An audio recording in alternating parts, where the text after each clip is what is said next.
جو تاریخی بات کہنا چاہتا ہوں وہ یہ ہے، مختصری بات، لیکن چونکہ اس مجلس میں زیادہ علماء ہیں ان کے لیے بات کہتا ہوں کہ وہ سمجھ ذرا آ جائے اچھی طرح، کہ نبی پاک صلی اللہ علیہ وسلم کی جو تعلیمات ہیں ان تک ہماری رسائی، حضور کی تعلیمات تک ہماری رسائی کس واسطے سے ہے؟ آج سے 1400-1500 سال پہلے کا دور ہم نے نہیں پایا، تو ہماری یا اس امت کی رسائی حضور تک کن کتابوں کے واسطے سے ہے؟ ان کتابوں کو عام طور پر کہتے ہیں سیاستہ، اور ان کے علاوہ بھی اور کتابیں ہیں، اور سیاستہ میں 2 کتابیں بہت زیادہ عزیز ہیں، اور ان 2 کتابوں میں سے پھر صحیح بخاری، جس کا آج ختم ہم کر رہے ہیں۔ تو ہماری رسائی حضور تک کس واسطے سے ہے؟ اسی واسطے سے۔ اور ہمارے ملک میں جو لوگ جماعت اہل حدیث کے نام سے متعارف ہیں، ان کی رسائی بھی ان کے اپنے دعویٰ کے مطابق حضور تک انہی کتابوں کے واسطے سے۔ اور جو لوگ اپنے آپ کو بریلوی مسلک سے منسوب کرتے ہیں، ان کی بھی رسائی حضور تک انہی کتابوں کے واسطے سے ہے۔ تو ہم تینوں میں یہ کتابیں مشترک ہیں۔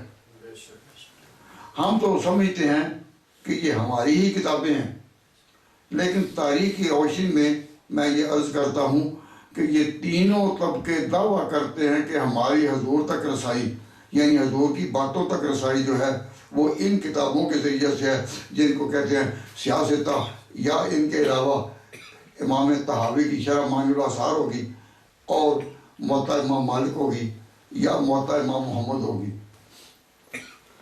لیکن ان میں مین کتابیں یہی ہیں جن کو سیاستہ کہتے ہیں۔ یہ بات میں نے کسی نے کہی، اس وقت صرف تلاوت مقصود تھی، تو یہ بات میں نے کسی نے کہی ہے، اس لیے کہ یہاں ابھی ختم نبوت کے نام پر بڑی کانفرنسیں ہوئیں، تو ہمارے یہاں لوگ جو ہیں وہ قادیانیوں سے متعارف ہیں اور سمجھتے ہیں قادیانی کنہیں کہتے ہیں۔ تو میں آپ کو یہ بتانا چاہتا ہوں کہ قادیانیوں کے ساتھ بھی جب ہماری معرکہ آرائی ہوتی ہے یا کبھی مناظرہ ہوتا ہے، تو وہ بھی اپنے دعویٰ میں جب ہمارے ساتھ بحث کرتے ہیں تو حدیث سے مراد ان کی بھی یہی کتابیں ہوتی ہیں۔ ان کے پاس اور کتابیں حدیث کی نہیں ہیں جس کے ذریعہ وہ دعویٰ کرتے ہوں کہ حضور کی تعلیمات ہم تک اس واسطے پہنچی ہیں، اور کتابیں نہیں۔ گویا کہ میں نے 3 طبقے تو مسلمانوں کے شمار کیے نا، تو چوتھا طبقہ ان کو بھی شامل کر کے میں کہتا ہوں کہ ان کے ہاں بھی حضور کی تعلیمات تک رسائی کا اصولی دعویٰ یہی ہے کہ یہی کتابیں ہیں۔ تو ان کتابوں کے ماننے والے پھر وہ بھی ہو گئے، جس طرح انہوں نے قرآن کریم کو اپنے اصل معنی میں نہیں مانا، دعویٰ رہا، اسی طرح انہوں نے ان حدیث کتابوں کو بھی اصل معنی میں تو نہیں مانا، صرف دعویٰ کے اعتبار سے۔ اور پھر جب کبھی ہمارے عیسائیوں سے بھی مار کے ہوئے، انہوں نے بھی ہمیں بعض تعلیمات کا ملزم کیا،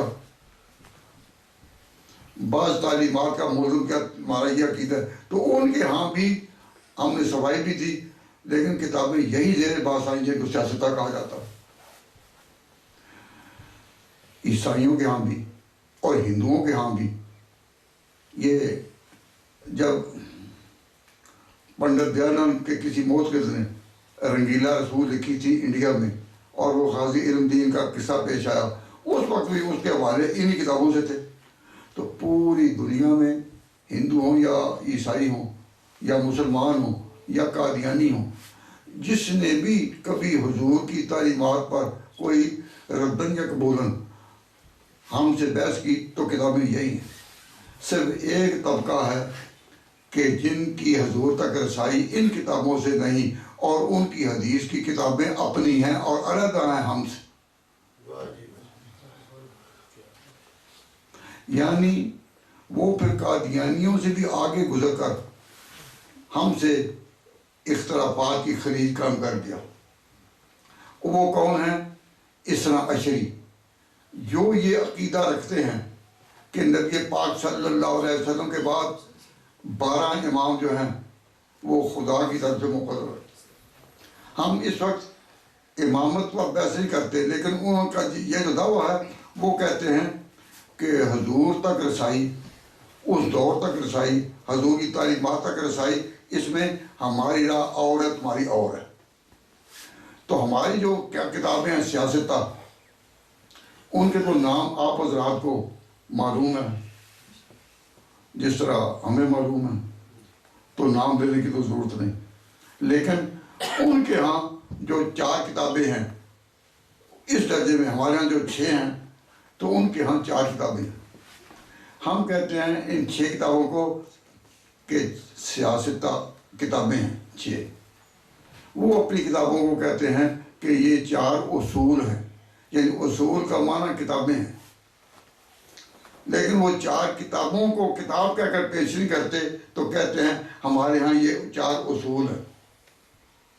پہلا ہے محمد بن یعقوب کلینی. محمد بن یعقوب کلینی اس نے کتاب لکھی ہے جس کا نام ہے الکافی. الکافی کے پھر حصے ہیں 3: اصول کافی، فروع کافی اور روضہ کافی. تو ایک کتاب. دوسری کتاب ان کی ہے تہذیب الاحکام، جو علی ابن ابراہیم امی کی ہے. تیسری کتاب ان کے ہاں ہے، نہیں میں کیا کس طرح پڑھا، ہاں ٹھیک ہے، نہیں تہذیب الاحکام کا نام دیا. اور پھر ان کی کتاب ہے من لا یعظ الفقیہ. یہ جو تہذیب الاحکام ہے یہ علی ابن ابراہیم امی کی نہیں، یہ توسی کی ہے. اور جو چوتھی کتاب ہے اعلی استدسار فی مختلف من الاخبار، وہ بھی محمد بن حسن توسی کی ہے. کہ الکافی محمد بن یعقوب کلینی کی، تہذیب الاحکام اور آخری کتاب اعلی استدسار یہ محمد بن حسن توسی کی، اور من لا یعظ الفقیہ وہ ابن باویہ قمی. علی بن ابراہیم قمی جو ہے وہ استاد ہے کلینی کا، وہ میری زبان سے یہ اس وقت بات نکل گئی تھی. تو ابن باویہ قمی، تو ان کے ہاں وہ 4 کتابیں کو کہتے ہیں اصول اربع. اصول اربع 4. تو ان کی رسائی ان کے لیے بالکل رسائی اور لائنوں سے، اور ہمارے ہاں دین کی حضور تک رسائی اور پورے دنیا کے ہاں حضور تک مسلمانوں کی رسائی انہی کتابوں سے ہے. تو ہماری ان کتابوں پر گویا کہ پورا عالمی ایگریمنٹ، عالمی اجماع ہے اس پر کہ پیغمبر اسلام کی باتیں جو ہیں وہ معلوم کرنی ہو، کوئی مخالفت کرے یا موافقت، لیکن حضور کی تعلیمات وہی ہیں جو ان کتابوں سے آئی ہیں. اور جو ان کتابوں کے ہاں گرد ڈیرا ڈالے ہوئے ہیں وہ حقیقت میں اس صحیح طریقے کو سمجھتے ہیں کہ ہماری حضور تک رسائی اسی واسطے سے. اور شیعہ کے بارے میں یا اس نام سے نہیں، اس اشریوں کے بارے میں سب کو معلوم ہے علماء کو کہ ان کی لائن اپنی ہے، ان کی کتابیں اپنی ہیں. جس طرح ہمارے ہاں صحیح بخاری کی شروع ہیں، ان کے ہاں محمد بن یعقوب کلینی کے اصول کی شروع ہیں. مولا محمد باقر مجلسی نے بھی میرا تو العقول فی شرح الفروع والاصول پوری شرح لکھی ہے، اور بھی ان کی بہت سی، تو وہ اس میں لگاتے ہیں، اس میں اور ہماری کتابوں میں کیا فرق ہے. ایک بات میں نے کہا کہ جو اثنا عشری ہیں 12 اماموں کا ہے، ان میں 12ویں امام کے متعلق وہ اس کا نام ہے انہوں نے رکھا ہوا کہ امام غائب، امام غائب۔ اور یہ جو ان کا عقیدہ امام غائب، یہ کن کے مقابلے میں ہے؟ یہ ان کا جو نام ہے امام غائب، امام غائب، وہ کن کے مقابلے میں ہے؟ وہ اسماعیلیوں کے مقابلے میں ہے۔ تو اسماعیلی بھی انہی کا ایک فرقہ ہے اثنا عشری کے علاوہ، تو وہ قائل ہیں امام حاضر کے۔ اسماعیلی کہتے ہیں کہ جو ہمارے عقیدے میں اہل بیت کا نمائندہ جس کے ہم غلام ہیں وہ ہے امام حاضر، یہ کہتے ہیں ہمارا ہے امام غائب۔ تو امام غائب جو ہے کہ ایک قائلین ہمارے سامنے ہمارے مقابلے کے لیے، بحث کے لیے اسماعیلی نہیں آتے، اثنا عشری آتے ہیں۔ تو اثنا عشری جب ہمارے سامنے آتے ہیں مقابلے میں تو وہ امام غائب کے قائل ہیں۔ تو امام غائب کے مرتبہ اتنی بات سمجھیے کہ ان کا یہ عقیدہ ہے کہ امام غائب اپنی پیدائش کے پھر جلدی بعد، تھوڑے عرصے بعد غائب ہو گئے۔ تقریباً 100 سال کا یا 90 سال کا عرصہ گزرا کہ ایک دفعہ وہ ظاہر ہو گئے، اور ظاہر ہو کر پھر اپنی قوم سے ناراض ہو کر پھر غائب ہو گئے۔ تو پہلے جو وہ غائب رہے کتنا عرصہ، 90 سال یا 100 سال کا، اس کو کہتے ہیں علماء کی اصطلاح میں، جو علم ان کا قوم کی درسگاہ میں چلتا ہے اور کربلا میں، اس کا نام ہے غیبت صغریٰ، غیبت صغریٰ۔ اور پھر جب غائب ہو گئے اور اب تک ظاہر نہیں ہوئے اور قیامت کے قریب ظاہر ہوں گے، تو ان کی یہ جو غیبوبت ہے، اب ان کی یہ جو غیبوبت ہے اس کو کہتے ہیں غیبت کبریٰ۔ پہلی غیبت صغریٰ اور دوسری غیبت کبریٰ۔ اب جب امام غیبت صغریٰ کے بعد ظاہر ہوئے تو ظاہر ہے کہ ان کے سارے مجتہدین وغیرہ بڑے لوگ جو ہیں وہ ان سے ملے، کیونکہ جب ظاہر ہوئے تو وہ ایک لمحے کے لیے تو نہیں ہوئے، کئی دن رہے۔ جب ظاہر ہوئے اور یہ لوگ ان کو ملے تو اس وقت محمد بن یعقوب کلینی کی کتاب الکافی جو تھی وہ مرتب ہو چکی تھی، وہ مرتب ہو چکی تھی اور سامنے آ چکی، اور کتاب کا نام جو تھا ابھی تھا کہ یہ اصول کلینی ہے۔ لیکن امام مہدی یا امام غائب انہوں نے یہ کہا کہ دیکھ کر کہ حاضہ کافی لشیعتنا، کہ ہماری لائن کے جو لوگ ہیں ان کے لیے کافی ہے، تو اس کا نام رکھا کافی۔ تو جب امام نے کہہ دیا ہمارے لیے کافی ہے تو اس کتاب کو سند حاصل ہو گئی ایک معصوم کی۔ ان کے عقیدے میں جو معصوم ہے وہ اس کتاب کو سند دے چکا، اس لیے اس کتاب کی کوئی بات ہو تو ان کو حق نہیں پہنچتا کہ وہ اس کی سند پر بحث کریں، کیوں؟ امام معصوم اس کی تصدیق کر چکا۔ اور ہم اپنی کتاب، بڑی چوٹی کی کتاب صحیح بخاری بھی پڑھیں تو ہم اس کے بارے میں یہ دعویٰ نہیں کرتے کہ اس کے اوپر کسی معصوم کا حفاظت کا دعویٰ ہے۔ اللہ نے اس کتاب کو محفوظ رکھا بہت شانوں کے ساتھ، اور اب تک یہ پڑھی پڑھائی جا رہی ہے۔ یہ تو اللہ تعالیٰ کی طرف سے ایک تکوینی سایہ ہے اس پر، لیکن قانونی طور پر، علمی طور پر اس کی ہر بات ہمارے لیے حجت ہو اور ہم اس کا انکار نہ کر سکیں، ایسا نہیں۔ ہمیں بات پر اختلاف بھی ہوتا ہے، میں اگر وہ اختلاف بیان کروں تو پھر وہ بڑا وقت لگ جاتا ہے درس پر۔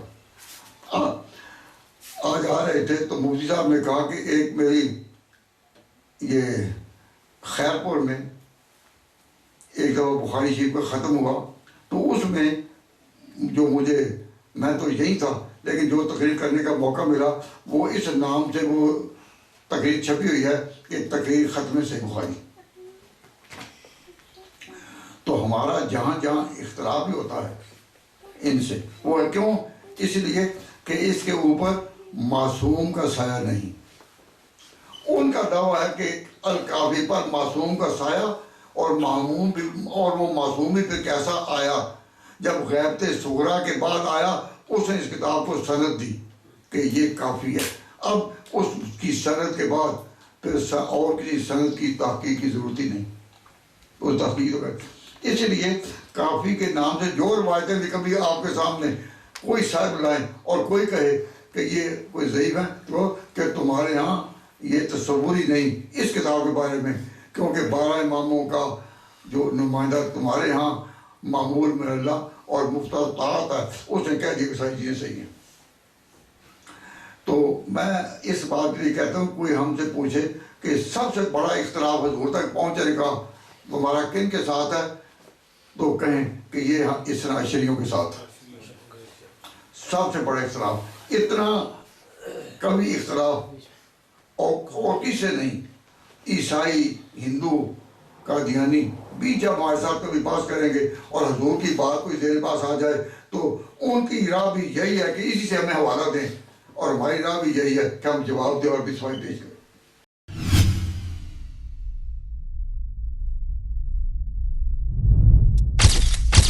Message TV. This is your channel. This is your channel.